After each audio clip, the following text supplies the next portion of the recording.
A fisherman found a shoe floating in the river and everything changed. The old man's name was Silas, and the river was his church. For 73 years, he'd known its moods, from the silken glass of a summer dawn to the churning, mud-brown fury of a spring flood. He knew the secrets whispered by the rustling reeds and the hollow knock of driftwood against the hull of his small aluminum boat. But on this Tuesday, a day bleached by a flat, unforgiving September sun, the river offered up a secret he never wanted to know. It was just past noon. The air was thick and still, smelling of damp earth and dying leaves. Silas had been out since before sunrise, his lines dangling listlessly in the murky green water.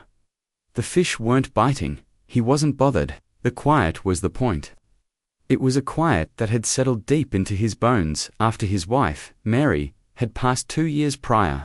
The river didn't speak, but it listened, and that was enough. He was reeling in a line, his gnarled, liver-spotted hands moving with the slow, practiced grace of a lifetime, when he saw it. At first, it was just a fleck of white bobbing in the distance, caught in the slow, lazy current near the opposite bank, where the weeping willows dipped their branches into the water like grieving women. A piece of trash, probably. A styrofoam cup, or a plastic bag. The river was full of the city's cast-offs here. Just a few miles downstream from the concrete and steel heart of St. Jude, he sighed a soft, weary sound. People had no respect, but as it drifted closer, its shape resolved. It wasn't a cup. It was too structured, too specific. It had a form, a curve. It tumbled end over end in the water, a slow, macabre dance, a flash of pink, a strip of black. It was a shoe, a child's shoe.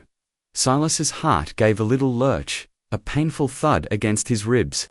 He'd seen plenty of lost things in his time: a single glove, a deflated basketball, once even a sodden, forlorn teddy bear. They were always tinged with a small sadness, a sense of something misplaced, forgotten. But this was different. This felt wrong. He picked up his paddle, the wood smooth and familiar in his grip, and began to push his boat across the river. Each stroke was deliberate, his eyes fixed on the small object. The sun glinted off its wet surface. It was a sneaker, one of those bright, flashy ones kids wore. White, with a slash of hot pink along the side, and a black sole. The laces, a matching pink, were still tied in a neat, perfect bow. As he got closer, the wrongness intensified. It wasn't old and waterlogged. The white was still bright, the pink, vibrant. It looked new. It looked like it had been lost very, very recently. He reached the shoe and leaned over the side of the boat, his old back protesting. He scooped it out of the water with his hand. The moment his fingers touched it, a cold dread, colder than the river water, seeped into him. The shoe was small, tiny, even the size a 4 or 5-year-old might wear. He turned it over in his palm. It was a brand he didn't recognize. Something with a little cartoon star on the heel. Inside, printed on the sole in faded gold letters, was a name. Lilydot, Lilydot. The name hung in the silent air. It wasn't just a shoe anymore, it was a story. A story. With a missing girl at its center. He looked around, his gaze sweeping the empty riverbanks. The willows drooped. The sun beat down. There was nothing. No sound but the gentle lapping of water against his boat, and the frantic, panicked drumming of his own heart. He knew he had to call someone. The police. But his hands were trembling. He fumbled for the old flip phone he kept in a waterproof pouch. His fingers, thick and clumsy, struggled with the small buttons. He had to try 3 times before he successfully dialed 911. Double quotes, 911, what's your emergency? The voice was a woman's. .com, and professional, a world away from the silent, sun-drenched dread of the river. Silas swallowed. His throat was dry. My name is Silas Blackwood. I'm on the Cinder River, about 2 miles south of the old bridge. Okay, Mr. Blackwood, what's the problem? I found something in the water. He looked at the little shoe. In his hand, the perfect pink bow seemed to mock him. It's a shoe. A little girl's shoe. There was a pause on the other end of the line. A beat of silence where the professional calm wavered. A child's shoe, sir. Yes, it says. It says Lily inside. The silence that followed was heavier, charged with a new and terrible energy. He could hear the faint sound of typing in the background. Sir, I need you to stay right where you are. Don't touch anything else. A patrol car is on its way to your location. Can you see the access road from where you are? Yes, I'm just off it. Okay, Silas, just stay put. We're coming. The call ended. Silas was alone again with the shoe and the silence. But the silence was different now. It was no longer peaceful. It was accusatory. It was filled with the ghost of a child's laughter, a sound he couldn't hear but could feel in the deepest, most hollow parts of his soul. He held the shoe, water dripping from it onto the floor of his boat, each drop landing with the finality of a closing door. The next hour was a blur of noise and motion that shattered the river's peace. The wail of sirens, growing closer. The crunch of tires on the gravel access road, shouted commands. The arrival of 2 police cruisers, their lights flashing, painting the willow trees in strobing reds and blues. A young officer, his face pale and grim, met him at the bank. He took the shoe from Silas, holding it with a gloved hand as if it were a venomous snake. He asked questions, his voice gentle but firm.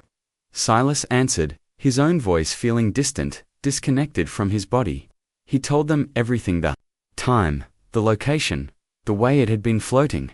Then a detective arrived. A man named Harding.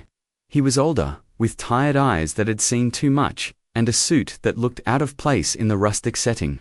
He looked at the shoe, then at Silas, then at the river.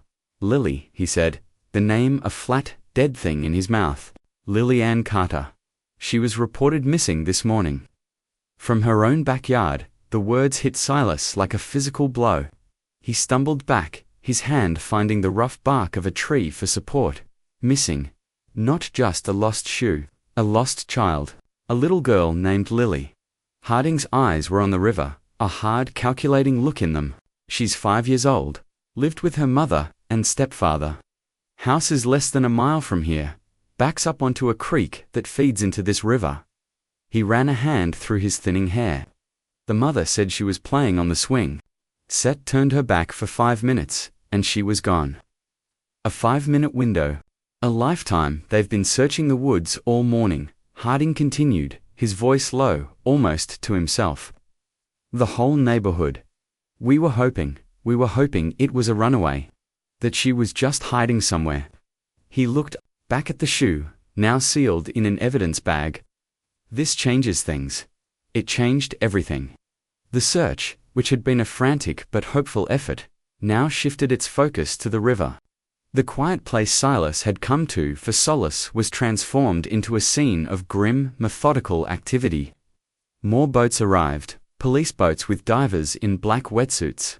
A helicopter began to circle overhead, its rhythmic thumping a mechanical heartbeat against the sky. The riverbank crawled with uniforms, with people talking into radios, their voices sharp with a clipped, urgent jargon that felt alien and profane in this place.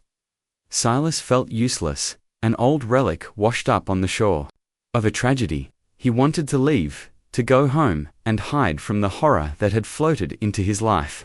But he couldn't. He was a witness. He was the one who had found the shoe. He was tethered to it, to her, to Lily. He sat on the tailgate of his rusty pickup truck and watched. He watched as the divers slipped into the cold, murky water, disappearing with a soft splash, leaving only a trail of bubbles. He watched as officers combed the riverbank, their heads down, their movements slow and deliberate. They were looking for the other shoe, for a piece of clothing, for a sign, for a body. The sun began to dip towards the horizon, casting long, distorted shadows across the water. The air grew cooler. The hope that had flickered in the morning, the idea of a little girl hiding in a closet or curled up asleep in a neighbor's garage, was dying with the light. The river was no longer just a river. It was a grave. Harding came over to him again. His face was etched with a weary frustration. They found nothing. The current's tricky here. She could be anywhere. He handed Silas a cup of coffee from a thermos. It was bitter, but it was hot. You did the right thing, calling us. Silas just nodded, staring into the black liquid. The right thing. It didn't feel like it. It felt like he had pulled back a curtain on a nightmare.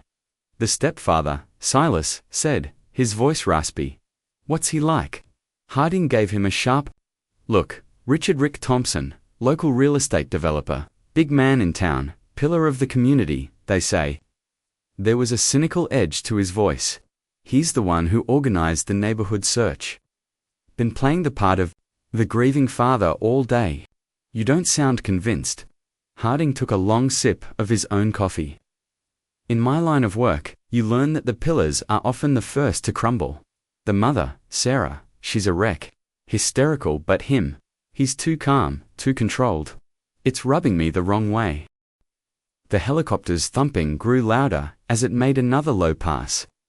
The searchlights were on now, cutting white cones into the deepening twilight. The river had turned black, its surface reflecting the flashing lights of the emergency vehicles, like scattered, broken jewels. We'll be here all night, Harding said, his voice heavy with the promise of a long, fruitless vigil. You can go home, Mr. Blackwood. We have your statement. But Silas didn't move. He couldn't. He felt a strange, unwelcome sense of responsibility. He had found the first piece of the puzzle. He had to see where it led, even if it was to a place of unbearable darkness. He stayed, a silent observer, as the night deepened, and the river held its secrets tight. He watched the divers surface, their faces grim, shaking their heads. He watched the searchlight sweep back and forth, finding nothing but water and reeds, and the reflection of a cold, indifferent moondot, and as he sat there, the image of the shoe burned into his mind. The bright white, the hot pink, the perfect mocking bow. A shoe that shouldn't have been in the river. A bow that shouldn't have been tied so neatly. A child who shouldn't be gone. It was a single, floating piece of a puzzle, and Silas knew, with a certainty that chilled him to the bone, that it wasn't a piece that had fallen there by accident. It had been placed. It had been left, a message, a taunt. And as the first star appeared in the ink-black sky, a single, terrifying thought took root in his mind. A thought that would change everything. The shoe wasn't a clue to where Lily was. It was a clue to who had taken her. The search was focused on the water, on the tragic, simple explanation of a fall, an accidental drowning. But the shoe, with its pristine condition and its perfectly tied lace, told a different story. It spoke of deliberation. It spoke of a mind that was not in a panic, but in control. A mind that wanted them to look in the river, to waste time, to follow a false trail. And as Silas stared into the darkness, the face of the pillar of the community, Rick Thompson, the man too calm, too controlled, rose in his mind. The cliffhanger wasn't whether they would find Lily in the river. The cliffhanger was the dawning, horrifying realization that she was never there at all. The victim's name was Lily Ann Carter, but to her mother, she was just sunshine. She was a whirlwind of mismatched socks, glitter glue, and questions that started with why. At 5 years old, she had a gap-toothed smile that could disarm a firing squad, and a laugh that sounded like wind chimes. Her world was a small, safe kingdom, bordered by the white picket fence of her backyard. The centerpiece of this kingdom was a wooden swing set, its chains slightly rusted, its seats worn smooth by her small body. It was her rocket ship, her pirate vessel, her flying horse. It was from this swing set that she had vanished. Her mother, Sarah Carter, was a woman who seemed to have been assembled from fragile things, bird bones, spun glass, and old regrets. She had met Rick Thompson a year after a bitter divorce had left her emotionally and financially adrift. Rick was her anchor. He was handsome, successful, and exuded a confidence that felt like a shield. He bought the house with the picket fence. He fixed the leaky faucet. He told her she didn't have to work anymore. He promised to be a father to Lily, and for a while, it seemed like a fairy tale. But fairy tales have shadows, and the shadow in their house was Rick's temper. It was a quiet, coiling thing, a pressure that built behind his eyes when Lily was too loud, too messy, too much of a child. He never raised his voice, but the silence that followed a spilled glass of juice was heavier than any shout. He would look at Lily, his jaw tight, and say, "Go to your room, Lily. We need to learn to be more careful, don't we?" And Sarah, desperate to keep the peace, to preserve the fragile structure of their new life, would echo him. "Listen to Rick, sweetie. Go on now." She told herself it was discipline. She told herself he was just trying to be a good parent. She ignored the way Lily had started to flinch when he entered a room. The way her wind chime laugh had become quieter, more hesitant. The antagonist, Richard Rick Thompson, saw himself as a man of order. His world was one of clean lines, profitable deals, and predictable outcomes. He built houses with perfect right angles and manicured lawns. He managed his business, his life, and his new family with the same ruthless efficiency. Lily was a variable he couldn't control. She was chaos in a pink tutu. She left sticky fingerprints on his glass coffee table. She sang off-key songs when he was on important calls. She looked at him with her mother's wide, questioning eyes, and he saw not a child, but a judgment. She was a constant, living reminder of Sarah's past, of a life that had existed before him, a life he hadn't built, hadn't approved. He didn't hate Lily. Hate was a messy, inefficient emotion. He simply saw her as a problem to be managed. And on that Tuesday morning, the problem had escalated. He had been on the phone, closing a multi-million-dollar deal, when Lily had come running in from the backyard, her hands covered in mud, and tripped, leaving a long, dirty smear across a brand-new cream-colored rug. He hadn't yelled. He had simply ended his call, looked at the smear, then at the terrified little girl, and a cold, calm decision had settled in his mind. It was time to solve the problem. Permanently, he had knelt down, his voice a low, soothing murmur. "It's okay, Lilybug. Accidents happen. Why don't we go for a little walk down to the creek? I saw some pretty flowers there." The hidden witness was a boy named Leo. He was 12 years old and lived in the house next door, the one whose overgrown yard backed up to the Carter's property. Leo's world was viewed through the lens of a camera. It was an old DSLR his father had given him before he left, a heavy, solid thing that felt more real to him than almost anything else. He spent his days documenting the secret lives of insects, the patterns of light through the leaves, the slow decay of a fallen log. He was a silent, unnoticed observer, a ghost in his own backyard. He had been in his favorite spot, a hidden den he'd made in a thicket of forsythia bushes that bordered the two properties, when he saw it. He was trying to get a shot of a spider spinning a web, the morning light catching the silk like strands of silver. When he heard Rick's voice, that smooth, low sound that always made the hairs on his arms stand up, he peeked through the leaves. He saw Rick leading Lily by the hand, away from the house, away from the swing set, towards the dense woods that surrounded the creek. He saw Lily look back once, a small, uncertain frown on her face. It was a good shot. The contrast, the big man leading the small girl into the shadows. He raised his camera, the telephoto lens bringing them closer. He focused. He saw the look on Rick's face. It wasn't angry. It was blank, utterly, terrifyingly blank. He pressed the shutter. Click. He took another click. He watched them disappear into the trees. He didn't think anything of it, not really. Not until an hour later, when he heard Sarah's first scream, "Lily, Lily, where are you?" Not until he saw the police cars arrive, and the whole neighborhood spill out into the street, a frantic, buzzing hive of fear. And then he knew what he had seen. He had a picture of a monster leading a lamb to slaughter. But he was a 12-year-old boy who was afraid of everything, most of all, the man with the blank eyes who lived next door. He went to his room, took the memory card out of his camera, and hid it in a small hollowed-out book on his shelf. He hid the secret, and the fear began to eat him alive. The days that followed the discovery of the shoe were a slow-motion nightmare. The town of St. Jude held its breath. Yellow ribbons were tied around every tree and lamppost, a sea of flimsy, hopeful flags. The local news ran Lily's school picture, on a loop, the gap-toothed smile, the bright, innocent eyes. She became everyone's daughter, everyone's loss, Sarah, disintegrated. Her grief was a raw public spectacle. She wept in front of the news cameras, her voice a shredded whisper, begging for her baby to be brought home.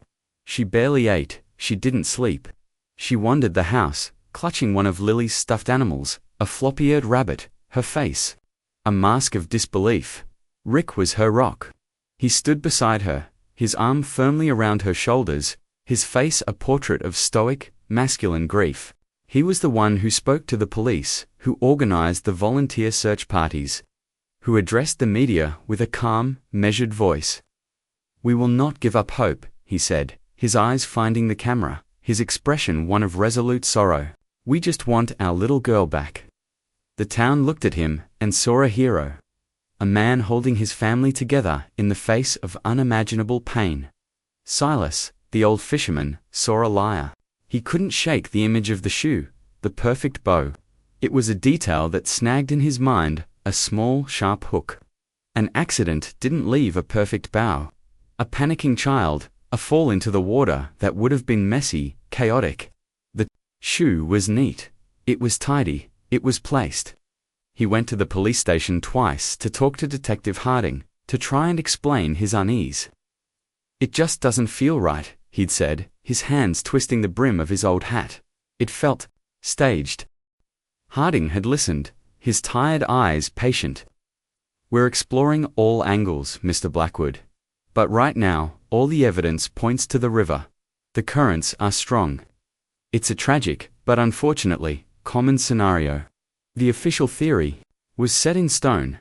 Lily had wandered away from the swing set, down to the creek, fallen in, and been swept into the river. The shoe was the tragic proof. Rick Thompson's story was seamless. He had been on a business call in his home office. Sarah had been in the kitchen. A 5-minute lapse in attention. That's all it took. His alibi was solid. His grief palpable. The case was a tragedy, not a crime. But the conflict was escalating in places no one could see. Inside the house with the picket fence, Rick's control tightened into a vice. Sarah's grief was an inconvenience, a messy, unpredictable variable. That threatened his carefully constructed narrative. One evening, about a week after Lily disappeared, Sarah was looking through a photo album, her sobs echoing in the silent house. Rick came into the room, his face set like concrete. "Sarah, this isn't helping." "These are my memories," she whispered, her finger tracing Lily's smiling face. "It's all I have left. You're torturing yourself, and you're making a scene. The media is outside. You need to pull yourself together. We need to present a united front. A united front." Her head snapped up, her eyes blazing with a sudden fierce anger. "My daughter is gone. Rick, what do you want me to do? Bake cookies for the search party?" His eyes went cold. That flat, blank look Leo had seen through his camera lens. "I want you to be smart. I want you to stop acting like a hysterical child and start acting like a wife. Our lives have been turned upside down. My business is suffering. People are whispering. The last thing we need is for you to fall apart." He reached down and closed the photo album, his hand covering Lily's face. "It's time to start moving on." The cruelty of it stole her breath. Moving on, it had only been a week. The yellow ribbons were still fresh on the trees. "I will never move on," she said, her voice trembling with a mixture of grief and rage. "How can you even say that?" He sighed, a long theatrical sound of a man burdened by an emotional woman. "I'm just being realistic, honey. The police have stopped the river search. We have to face the facts." He knelt in front of her, his voice dropping to that smooth, persuasive tone. "I'm all you have now, Sarah. We have to be strong." For each other, he was trying to comfort her, but it felt like a threat. It felt like he was erasing Lily, erasing the memory of her, closing the book on her life as easily as he had closed the photo album. The first crack appeared in the foundation of her trust. Meanwhile, in the house next door, Leo was living in a prison of fear. Every time he saw Rick Thompson on the news, standing there looking so sad and so strong, a cold sweat would break out on his skin. He knew it was a lie. The picture on his memory card was a ticking bomb. He would take the card out at night, his hands shaking, and look at the image on his computer screen. The big man, the little girl, the shadows of the woods. He saw the blankness in Rick's eyes, and he knew it was the look of a man who was not taking a child for a walk. He was taking her away. His conscience was a physical ache in his chest. He knew he should go to the police. But what would he say? That he was spying on his neighbors from a bush. And Rick was a powerful man. Everyone said so. He was on TV. He was friends with the mayor. What was Leo? A skinny, quiet kid with no dad and a mum who worked 2 jobs and was always too tired to listen. Who would believe him? He imagined Rick finding out. He imagined those cold, blank eyes turning on him. He imagined what a man who could make a little girl disappear might do to a boy who knew his secret. So he said nothing. He watched the yellow ribbons fade and fray in the sun and the rain. He watched Sarah Carter's face on the news grow thinner and more haunted. And every night, he would take out the memory card, the secret burning a hole in his pocket, and the fear and the guilt would twist in his gut, a silent, escalating war within him. The injustice of it all was a poison. Lily was gone. A monster was being hailed as a hero. And he, the only one who knew the truth, was too afraid to speak. The tension was no longer just in the town, or in the house next door. It was inside him, a pressure building, waiting for the moment it would either be silenced forever, or explode. The public narrative had solidified, hardened into an accepted truth. A beautiful, innocent child, a tragic accident, a grieving family. Rick Thompson played his part to perfection. He announced the creation of the Lily Ann Foundation, a charity dedicated to river safety and awareness for children. At a televised press conference, he stood at a podium, his voice thick with emotion, a single perfect tear tracing a path down his cheek. If our tragedy can prevent even one other family from experiencing this pain, he said, his gaze sweeping across the crowd of reporters, then Lily's life will not have been in vain. The town wept with him. Donations poured in. Rick Thompson wasn't just a pillar of the community anymore. He was a saint, forged in the fires of loss. For Sarah, this public sanctification of her husband was a slow, creeping horror. His performance was flawless, but she was the backstage audience. She saw the moments the mask slipped. The flash of irritation when a reporter asked an inconvenient question. The cold dismissal in his eyes when she would break down in a fresh wave of grief. He was moving on, just as he'd said. He was building an empire on her daughter's grave. The Lily Ann Foundation became his new obsession. He spent his days in meetings, on the phone, managing the logistics of his newfound fame. The house, once filled with Lily's energy, was now just a sterile backdrop for his public sorrow. The betrayal that finally shattered Sarah's denial came not from a grand revelation, but from a small domestic detail. She was cleaning, a mindless, frantic activity to keep the ghosts at bay. When she decided to tackle the home office, Rick's sanctuary, it was the one room she rarely entered. As she was dusting his desk, she knocked over a stack of papers. Kneeling to pick them up, her eyes fell on a phone bill. It was from the month Lily disappeared. She wasn't looking for anything, but a line item caught her eye. A log of calls from the day her daughter vanished. There it was, the business call Rick claimed he was on when Lily had gone missing. The call had lasted 57 minutes, but the timestamp beside it made her blood run cold. The call had ended at 9:02 a.m. She knew, with a certainty that defied all logic, the exact time she had last seen Lily on the swing set. It was 9:30 a.m. She had looked at the kitchen clock, thinking it was almost time to get her ready for her playdate. The police report, Rick's statement, the entire timeline of the tragedy was built on a single, crucial fact, that Rick was occupied on an important call. Between 9:30 and 9:35, the 5-minute window when Lily had disappeared. But he wasn't. He had been off the phone for almost 30 minutes. A 30-minute, unaccounted-for block of time. It was a lie. A small, simple, devastating lie. Why? Why would he lie about something so specific? The question echoed in the silent room. She stood up, the phone bill trembling in her hand. Image of Rick, so calm, so in control, flashed in her mind. His impatience with her grief, his haste to declare Lily gone forever, his chilling words, "It's time to start moving on." The foundation of her world crumbled to dust. The man she had trusted, the man who was her rock, was a liar.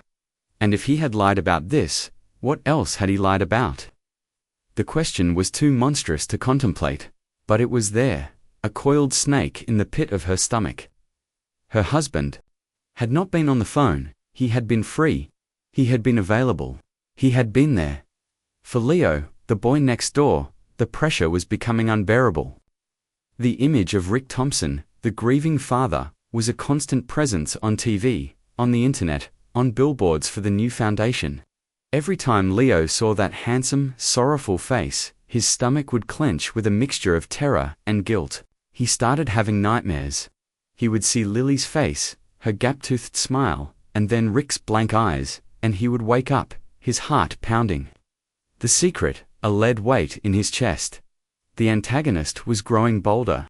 With the police investigation closed and public opinion firmly on his side, Rick's true nature began to surface more frequently. He saw Leo in his yard one afternoon, the boy aiming his camera at a butterfly. Rick was getting out of his car. He stopped and watched the boy for a long moment, his expression unreadable.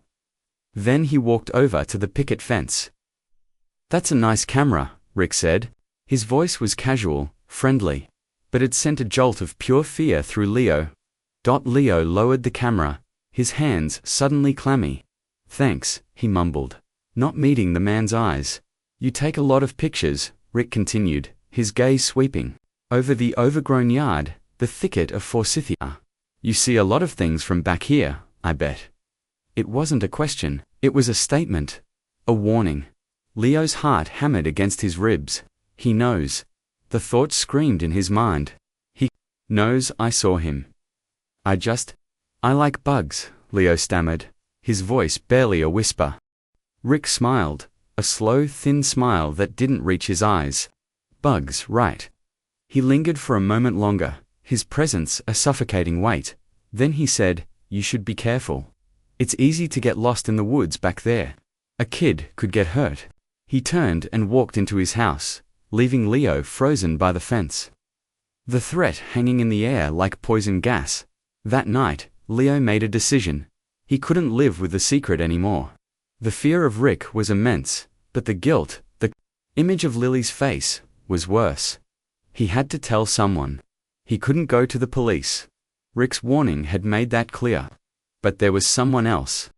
The old man, the fisherman, Silas Blackwood. He had seen Silas on the news, the man who had found the shoe. He had seen the doubt in the old man's eyes, the quiet refusal to accept the official story. Maybe he would listen. Maybe he would believe. The next day, Leo rode his bike to the address he'd found for Silas online. It was a small, neat house on the edge of town, a fishing boat covered by a tarp in the driveway. He stood in front of the door for 10 minutes, his courage warring with his fear.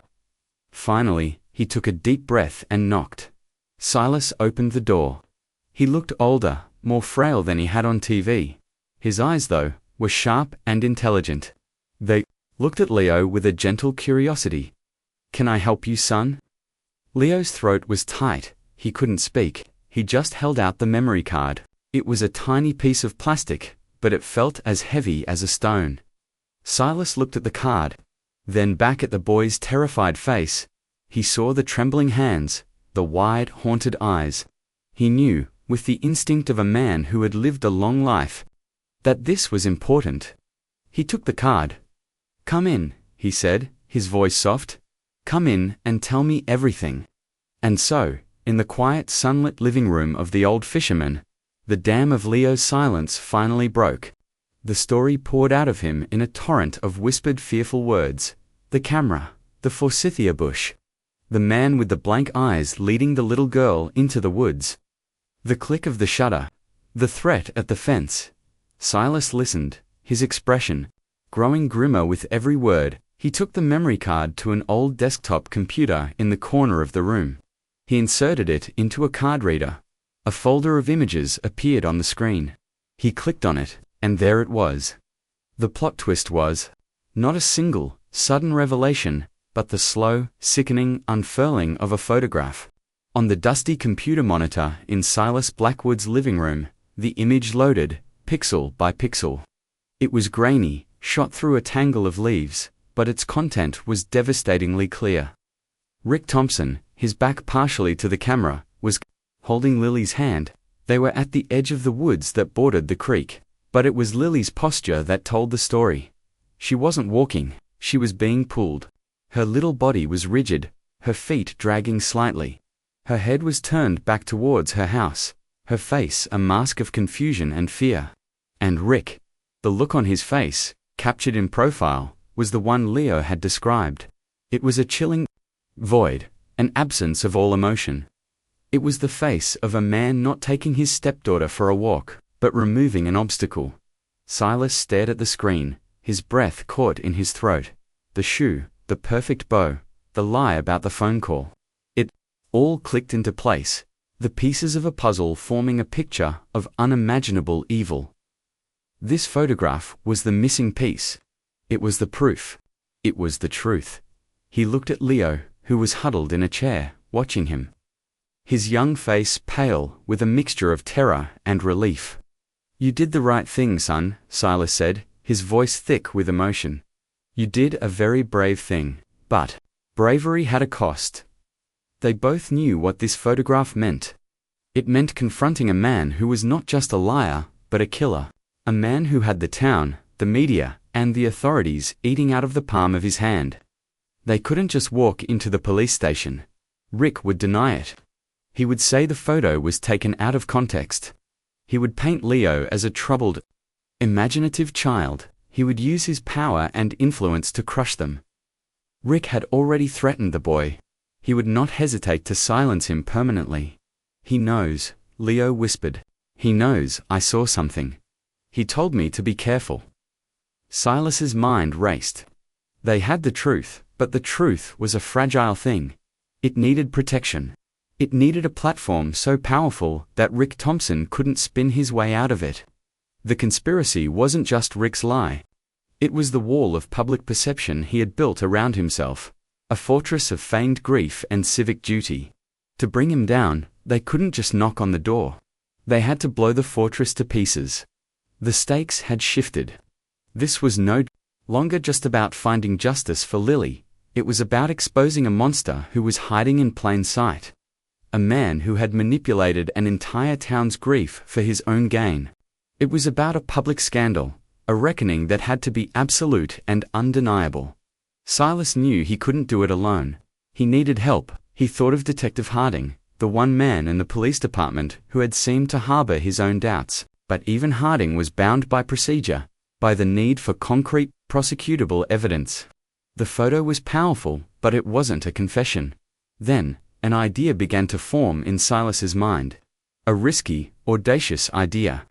If they couldn't go through the official channels, they would have to go around them. They would have to create a situation where Rick Thompson would be forced to expose himself. They needed more than the photo. They needed a confession. The key, Silas realized, was Sarah. She was the one person Rick might still underestimate. He saw her as a broken, hysterical woman he could control. He wouldn't be expecting an attack from her if they could get the photograph to Sarah, if they could show her the undeniable proof of her husband's betrayal. Her grief might just turn into a weapon. The plan was dangerous. They had to get to Sarah without Rick knowing. Silas called Detective Harding. He didn't tell him about the photograph. Not yet. He kept it simple. "I have a gut feeling, Detective, something is wrong in that house. I think the mother is in danger." It was a gamble, but Harding's earlier cynicism about Rick gave him hope. Harding was quiet for a moment. "A gut feeling isn't a warrant, Silas."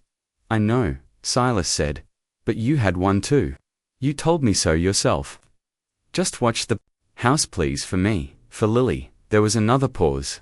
Then a sigh. "I'll see what I can do, but I'm not promising anything." It was enough.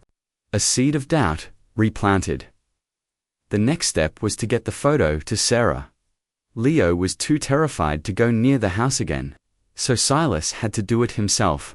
He printed a high-quality copy of the photograph. He put it in a plain manila envelope.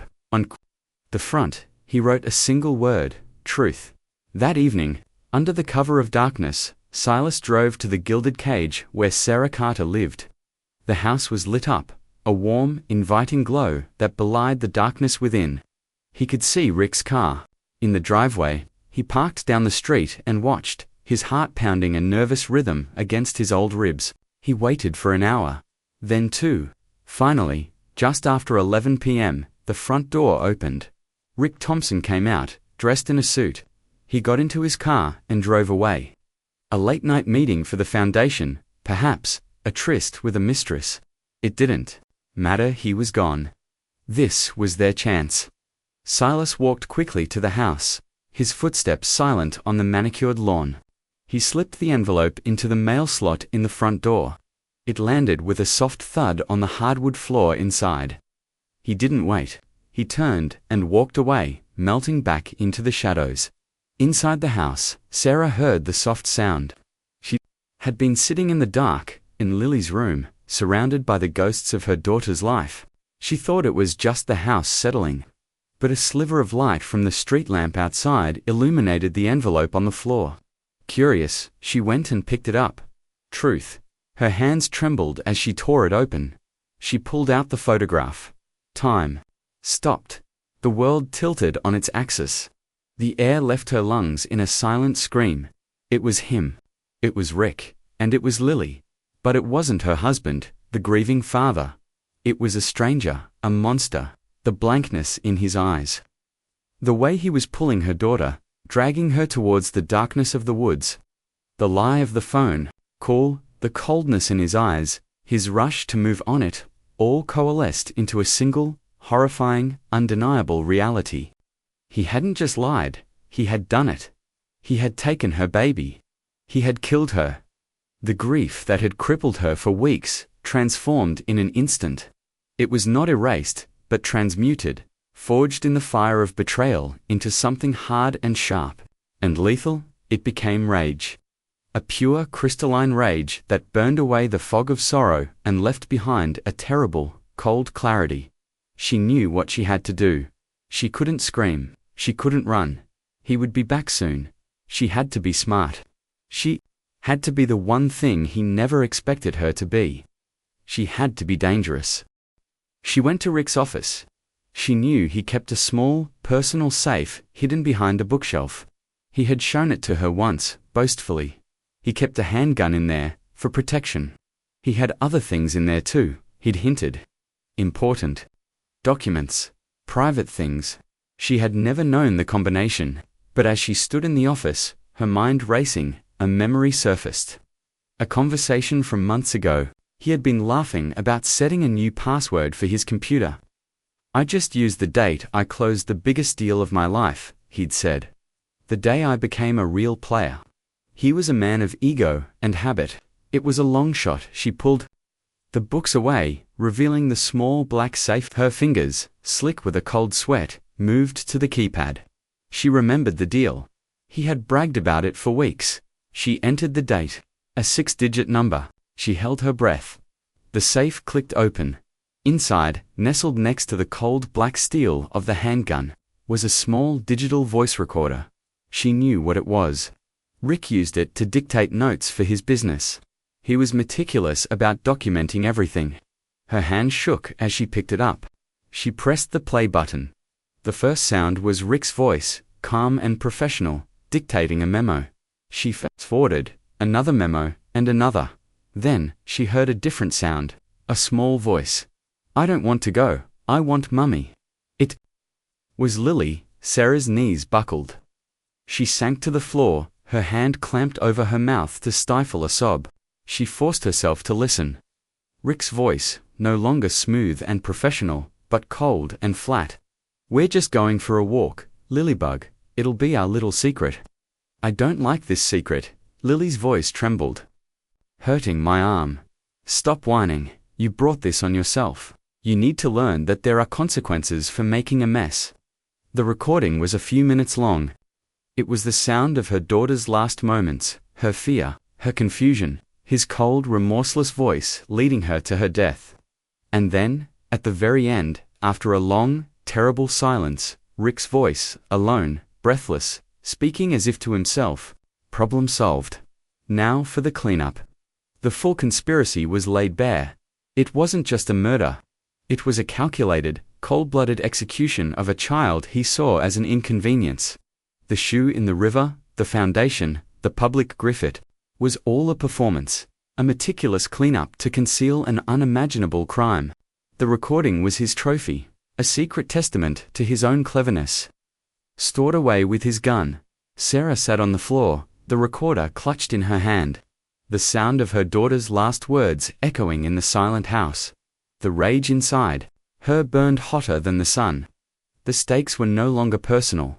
This was for every person who had tied a yellow ribbon, for every dollar donated to his fraudulent foundation, for every tear shed for the monster he pretended to be. She now held the weapon that would not just expose him, but utterly destroy him. And the cinematic payoff would not be in a courtroom months from now. It would be public, it would be explosive, and it would be on her terms.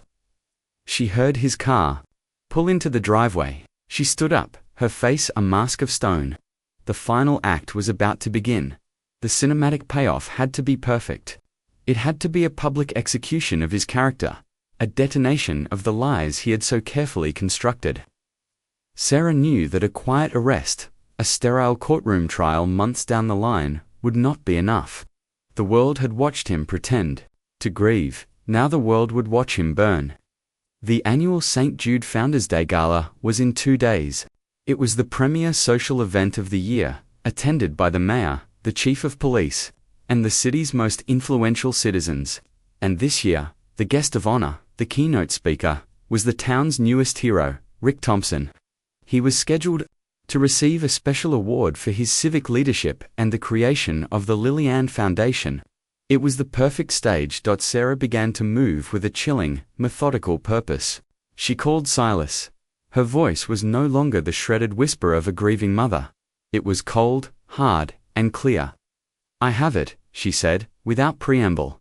"I have a recording. It's him. It's everything." Silas felt a wave of relief, so profound it almost buckled his knees.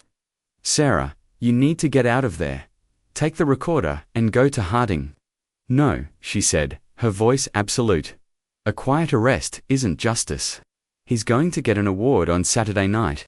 He's going to stand up on that stage and talk about my daughter, and that's when everyone is going to hear the truth."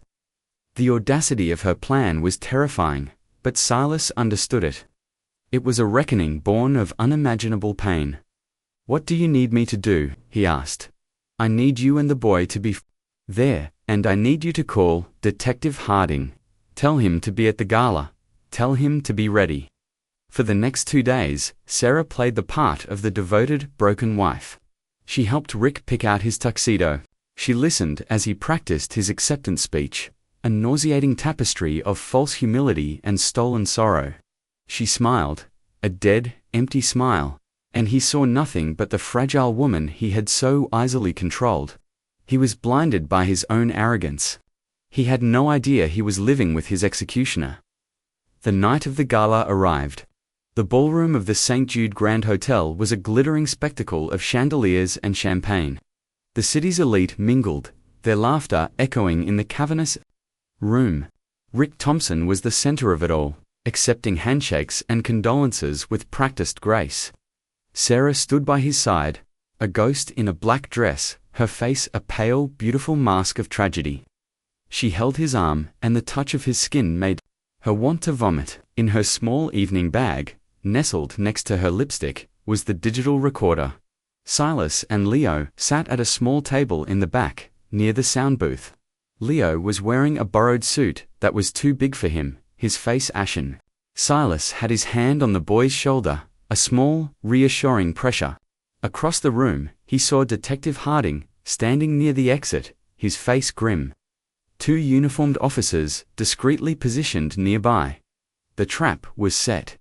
The moment came. The mayor went to the podium. He spoke in glowing terms about community, resilience, and heroism. He spoke of the town's collective heartbreak over the loss of little Lily Carter. And then he introduced the man of the hour. A man who has turned his personal tragedy into a beacon of hope for us all. Mr. Rick Thompson. The room erupted in a standing ovation. Rick squeezed Sarah's hand, a proprietary gesture. "Wish me luck," he whispered, and kissed her on the cheek. The kiss felt like ice. He walked to the stage, bathed in the warm glow of the spotlight, a conquering hero. He began his speech. His voice, amplified by the ballroom sound system, was smooth and resonant. He thanked the mayor, the city, the community for their support. He spoke of Lily. "She was our sunshine," he said, his voice catching. A perfect imitation of grief. "And while her light was extinguished far too soon, her spirit lives on in the work we do." Sarah watched him, her heart a cold, heavy stone in her chest. This was it. She slipped away from her table and walked, not towards the exit, but towards the sound booth at the back of the room. The technician, a young man in a headset, was focused on the stage. He didn't see her until she was right beside him. "There's a problem with the audio," she said, her voice calm and authoritative. "I have a backup file from Mr. Thompson's office that needs to be played." The technician looked confused. "What? But his mic is working fine." "Just do it," she commanded, her eyes locking onto his. There was something in her gaze, a terrifying intensity, that made him obey without further question. She handed him the recorder and a small cable to plug it into the soundboard. "When I give you the signal, press play. Don't stop it, no matter what." She walked back towards the stage, stopping in the center of the main aisle. She stood there, alone, watching her husband. Rick was reaching the climax of his speech. "This award isn't for me," he said, his hand on his heart. "It's for Lily. It's for my little girl, who I know is watching over us tonight." He paused for effect, letting the emotional weight of his words settle over the silent, captivated audience. In that perfect pregnant pause, Sarah raised her hand. It was the signal. The technician pressed play. The sound that erupted from the speakers was not the end of Rick's speech. It was the small, trembling voice of a child. "I don't want to go. I want Mummy." A collective gasp swept through the ballroom. The sound was thin, tinny, but utterly clear. Rick froze at the podium, his handsome face suddenly slack with confusion and shock. He stared out at the crowd, his eyes searching, and then they found Sarah, standing in the aisle, her face a mask of cold, righteous fury. His eyes widened in dawning horror. He knew that voice. He knew that recording. The tape continued, a public broadcast of a private horror. Rick's voice, cold and flat. "We're just going for a walk, Lilybug. It'll be our little secret." Lily's voice, crying now, "I don't like this secret. You're hurting my arm." The audience was frozen, a tableau of disbelief and dawning revulsion. The mayor's jaw was hanging open.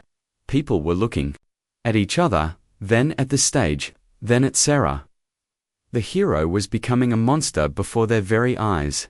Rick's voice, stripped of all warmth, "Stop whining. You brought this on yourself. You need to learn that there are consequences for making a mess." He stumbled back from the podium, his face ashen, a trapped animal in the glare of the spotlight. He looked at the exits, but Harding and his officers were already moving, converging on the stage. There was nowhere to run. And then, the final, damning words, his own voice, breathless and triumphant, echoing through the grand ballroom. "Problem solved. Now for the cleanup." A woman in the front row screamed. The silence was shattered. The room erupted into a cacophony of shouts, of outrage, of pure, unadulterated shock. The scandal had broken, not on the internet or in a newspaper, but live, in real time, in a room full of the city's most powerful people. The explosion was cinematic. It was total. Rick Thompson, the saint, the hero, the grieving father, stood, exposed, his carefully constructed world demolished in 60 seconds of audio. He looked at Sarah, his face a contorted mask of rage and disbelief. He opened his mouth, but no sound came out. Harding was on the stage now, Richard Thompson, his voice boomed, cutting through the chaos. "You are under arrest for the murder of Lily Ann Carter." He snapped the handcuffs on Rick's wrists, the metallic click echoing like a gunshot through the ballroom. The flash of cameras, no longer from adoring press, but from the cell phones of horrified guests, began to strobe, capturing the moment of his utter and complete downfall. As they led him away, a broken, pathetic figure, his eyes met Sarah's. One last time, and in her gaze, he saw no tears, no sorrow.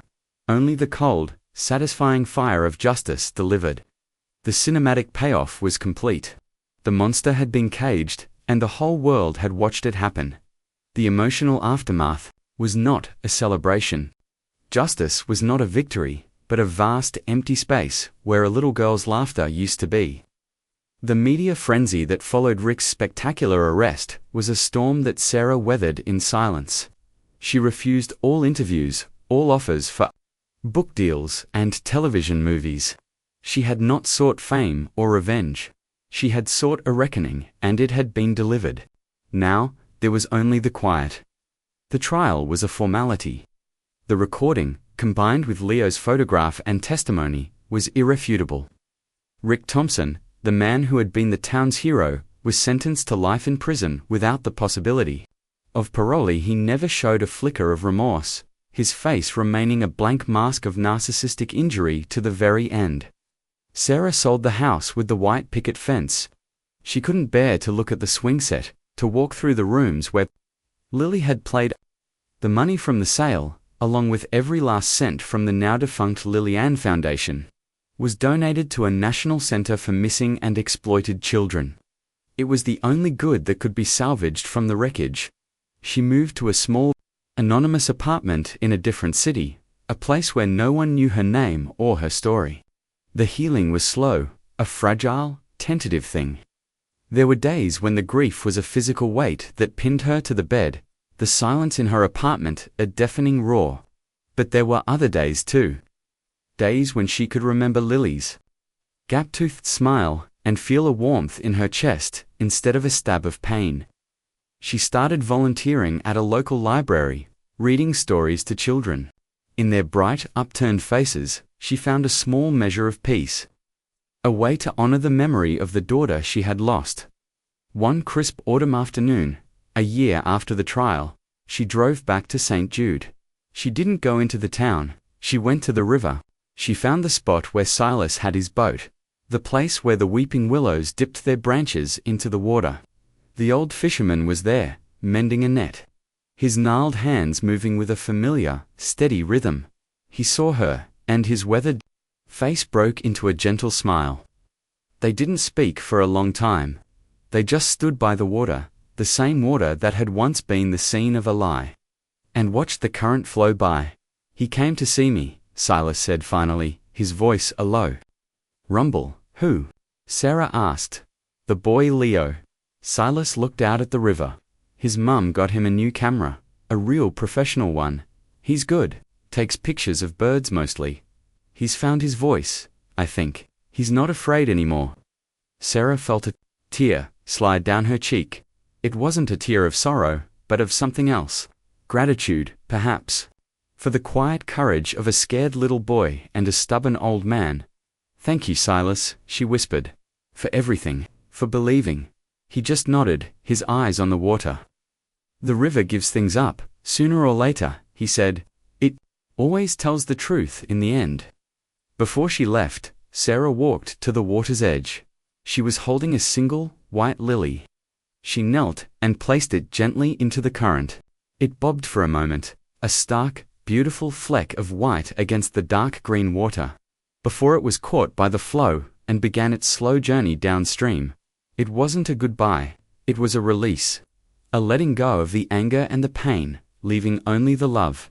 She watched until it was out of sight. The river was quiet again. It was just a river. The sun was warm on her face. And for the first time in a very long time, she felt the faint, hopeful stirring of a future. The emotional echo of the tragedy would always be a part of her, a haunting reminder of the cost of truth, but it was no longer the only sound. Beneath it, faint but growing stronger, was the sound of her own life, waiting to be lived. The story was over, but hers was just beginning.